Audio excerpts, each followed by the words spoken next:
Greetings and welcome back to another session of Social Media Soundbites. Today we're going to talk about something I wish someone would have showed me when I stepped up, which is how to make events for your branch.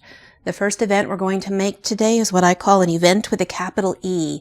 These are the full-on events, the ones that go in your Kingdom newsletter. You have court, you have garb, you generally have some sort of a gate fee. The basic idea is that events with a capital E must be set up by the public page hosted by the official SCA branch. And we're going to do one of those first. So the first thing I've done, I have already switched into the account for my barony because my barony is going to be co-hosting this along with a canton.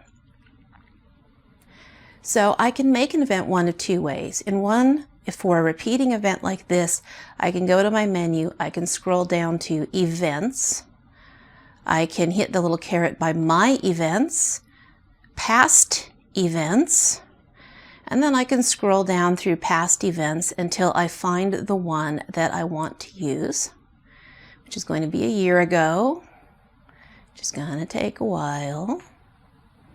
And I could hit duplicate and it would start me off with a bunch of stuff filled out already.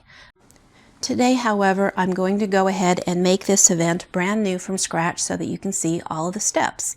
I start by coming down here on the left to create new event. I click on it and it is going to show me the default cover image for my barony. I'm going to change this. I'm going to upload a picture for this exact event, let's alphabetize people, and the 2026 JPEG cover is the version I need. Facebook is going to crop these cover images in different ways according to what part of the system you're in. So I'm just going to pick a window that I want to feature in this exact view, but I will show you later that this is only one of many possible ways that it can crop my poor cover image. This is the Misty Ridge Beltane event for 2026. It is going to start on April 24th. And I don't know the start time yet because the event crew is still working on it, but I know this is a camping event with afternoon arrival and setup, so we're just going to arbitrarily, such a dumb thing. There we go. We're going to arbitrarily say 3 p.m. for now, and we'll update it later when the event planning team gets to that point. This is just a save the date right now. It's going to finish on the 26th. Same thing. We don't have an exact answer, but I know that this is a camping event with pack out on Sunday morning, so we're just going to guess noon for the time being. This is an in-person event, like so many of our events are, and it is going to be at a campground that is listed in Facebook as a place, so I can just select it here. The details have been prepared in advance in a text editor. I'm just going to paste them in right here, and then I'll walk you through the elements of a good Facebook event description.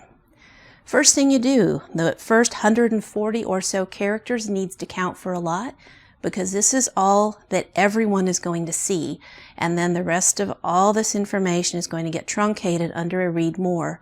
You have no way of knowing or controlling who is actually going to read it.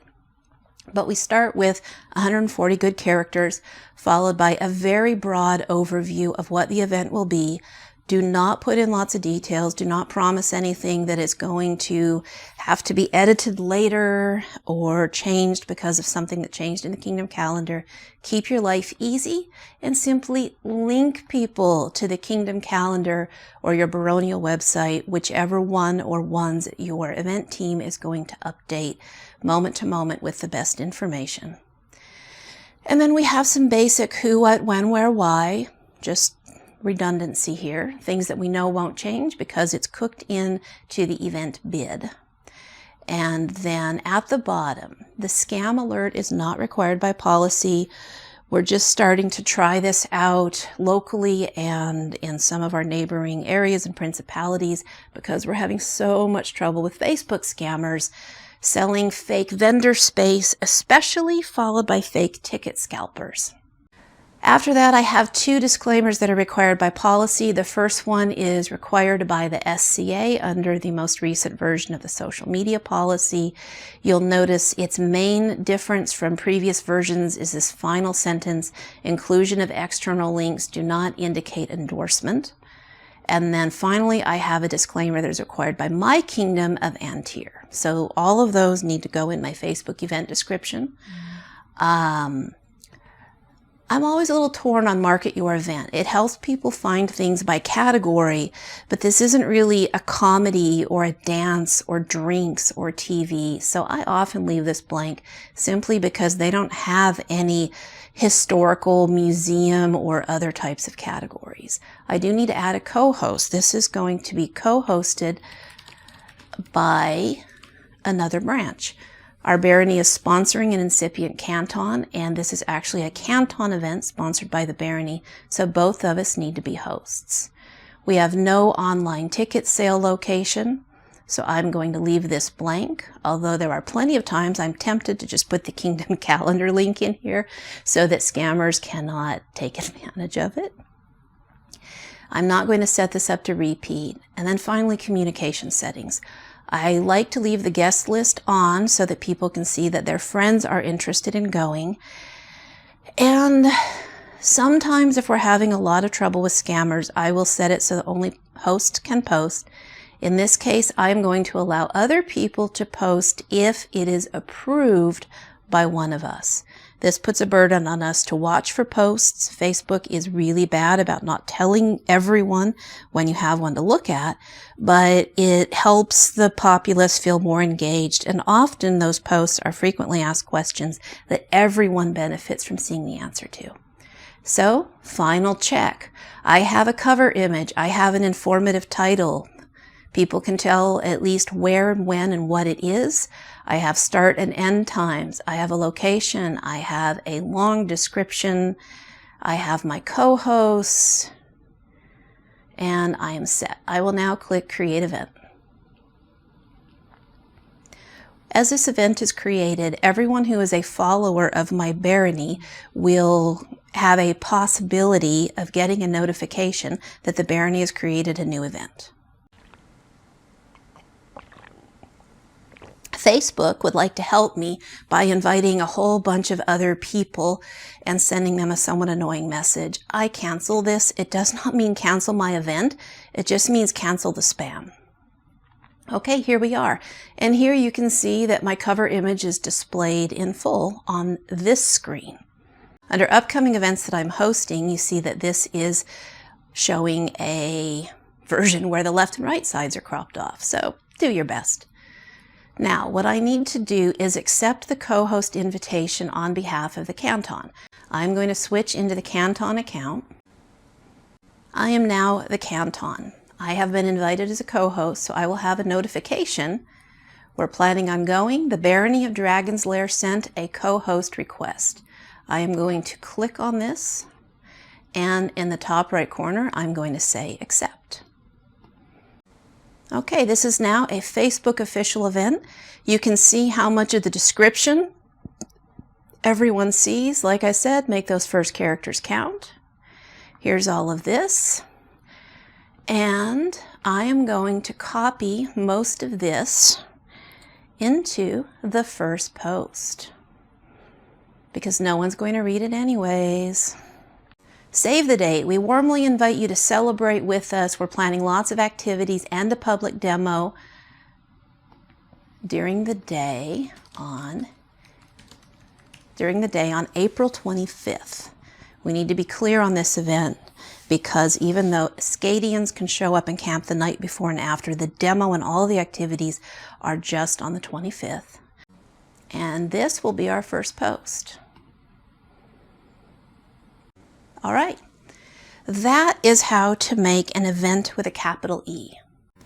While I do not want Facebook to send 500 individual invites, I do want my populace to know about this event. So I'm going to share it to my Populous group. It will default to your feed. You need to select group and then select the group for your Populous from the drop-down menu. This works because my page is a member of the group. And then I'm going to paste in a nice little message. This group already knows about Beltane. They're planning it. This is just to let them know it's Facebook available. And then from here, I am going to post it, or if I choose to schedule that post for later using the scheduling tools. You can go back and edit scheduled posts later, but right now I'm just going to post. And then I am going to get a notification that it worked in Facebook. Finally, I want to make sure that my page followers also see this event, and so I am going to post to the page saying, hey, we have an event for you to look at, and I can review that on the page and see it just like they would. Today, I also need to make an event for our business meeting, which I do not want to be public. Any events made by public pages are going to be public. I'm now going to make an event within my Populous group, because even though the public location of the business meetings is already on the website and easy to find and in our monthly events and activities listing, the Zoom link does not need to be public. So here, if I were to look at my main Populous group by going down to groups, selecting my group on the left, and going to the events that my group has had, what you also see here, I cannot make an event within the group as the page, even though this page is an administrator and a member of this group. I am going to have to switch and become my SCA personal profile. So now I am going to become Caterina da Savona. Caterina can create events. Now, in this case, I'm looking for my last business meeting right here. And with the 3 dots, I can duplicate this event. Okay, so this is going to become, now be careful when you use duplicate event, it's going to copy all the old bad information as well as the good stuff. So this is the February meeting. The February meeting is the first Tuesday. The first Tuesday. It is going to start not at 10 a.m., but at 6:30 p.m. God bless it. It's going to start at 6:30 p.m. in my local time zone. It is in person at the same place it was last time, so we can leave that. And here, group event privacy. I can decide within the group that only group members can see this. What are the details? Streaming link coming soon. We don't have the link yet. And then I'm going to add 2 co-hosts. Notice again all of my lovely disclaimers. My co-hosts are going to be my live streaming coordinator and my seneschal, and my barony. Because all of them have accepted this before with the prior version of the event, they just carry right on over. Now, if I wanted to, I could make this a repeating event, which happens on a custom basis, and see how much fun this is. Cancel that and create my event. And there you go. Right now the guest list is me. This is going to be set up within the members of the official Dragon's Lair group, event by me within the group, streaming link coming soon for our hybrid meeting. Now if I go back to the Barony of Dragon's Lair and I look at my events, you'll notice I'm not showing up as a co-host of the business meeting because I have to accept the invitation that I, Caterina, just sent the barony. My seneschal and my live streaming coordinator will also have to accept this before they show up as co-hosts who can take control and run the live stream and so forth. And that's it for today, how to set up 2 kinds of event with a capital E and a regular activity on Facebook for your branch with co-hosts. I hope that this helped. Going through this and learning it the first time can take a really long time, and I wish you luck in the future, and I'll be back with more videos later.